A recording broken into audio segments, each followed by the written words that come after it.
bizni batdan chiqib ketdi ekan. O'shanaqangi tupoy shuna da'vat qilayotganlar, shularga tushunmasdan quloq solayotganlar men aytaman-da, 14 ta madrasasi bor. 2150 taga yaqin masjidda 5 mahal baralla azon aytayotgan joy, vatan. 70 ming, mana shu kungacha 70 mingdan oshiq aholimiz, erkak ayol Qur'on kurslarini tugatdi. 70 ming, bu arab davlatida ham bo'lmaydi bunaqa.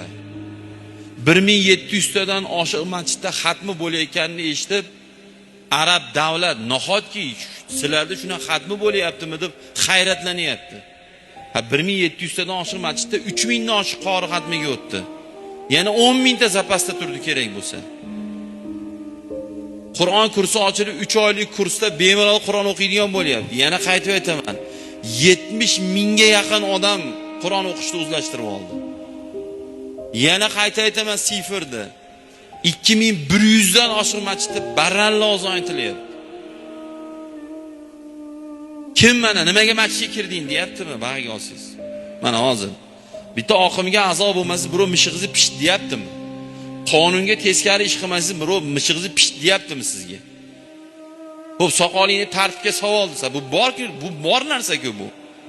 Bitta payg'ambarning hadislarini misol qiladi bular. Mo'ylovini kaltala, soqolingni o'z holiga qo'y. Xo'p, bu hadisdan olingan fatvoni ko'rdingmi sen? Shofiy nima dedi bunga? Hanbali nima dedi? Maliki nima dedi?